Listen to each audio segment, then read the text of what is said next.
Alright, hello everyone. This is Josh from Strictly Scales, and today we're going to be starting a new series called Morph ID. So, I'm going to try and get a very similar introduction in every video. Ball pythons, really unique snake. Obviously, they're part of the python family. They have all the trademarks of a python. They've got heat pits, all the good stuff. And something really cool about them is that their genome is subject to mutation. They're subject to a lot of it, and so we have tons of different ball python genes, literally thousands upon thousands. So, without further ado, let's get into this. What we have in front of us is a clown ball python. A clown ball python is a recessive mutation, and it is a genetic black back, meaning that the back has a lot of dark pigment all the way down that dorsal. You guys can see there's a heavy amount of black pigment, and the size pattern is extremely reduced. So the next part about this animal is checking out that head stamp. We already went over one of the first identification factors, which is obviously this black back that they have. But what if the snake is more heavily patterned on the side? Well, something that you can usually figure out from the clown is that just by looking at that head, they have a really wild head stamp. You guys can see. I'll zoom in on that for you. They have a really wild head stamp, and usually that's a very easy indicator that it's a clown ball python. The other way you can tell during the head stamp is if there's a lot of spots or kind of a cross pattern hanging out in the middle of their head, which you can kind of see on his. There's like a little plus sign in the middle of his head, and that's a really good indicator that your snake is a clown. The next part about IDing these animals actually has a lot to do with how they were named, which if any of you know what clowns used to look like, they used to have these teardrops on their face right underneath their eyes. And no, clowns do not have teardrops underneath their eyes. You guys can see there's nothing there. But what they do have is these teardrops all over their laterals or their sides. He's getting a bit antsy now. We're going to try and work with him. So you guys can see these teardrops all the way down the lateral of the ball python. And that is another key indicator of the snake. And the last indicator is going to be all these spots that they have in rows on their sides. Let's get it to focus for a second.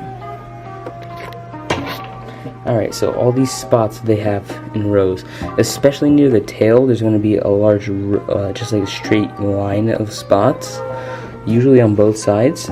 You guys can see it's even longer on this side. But that is one of the very easy ways to ID a ball python.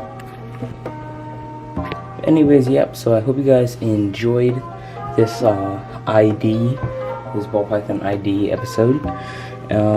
Last, all I'm going to do is go ahead and I'm going to put up a whole bunch of different crazy clown combos, and let's let you guys get some practice, let you get to know the clown gene, and then lastly, what I'm going to do is we're going to play a little quiz, and you guys are going to try and guess whether this snake has a clown or not. We're going to go from easier to harder, and I'm going to let you guys check it out.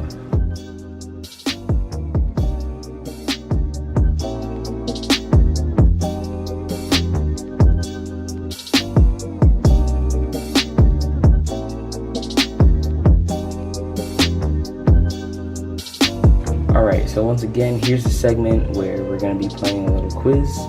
I'm going to display an animal on the screen, and you guys are going to try and decide whether it's a clown or not. Hope you guys enjoy. I'll give you guys 10 seconds, and then I'll put whether it was a clown or not up on the screen. You guys ready? Here we go.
it for this episode. I'd really appreciate it if you guys would go down and subscribe, comment, like, share, you know, the notification bell, all that stuff.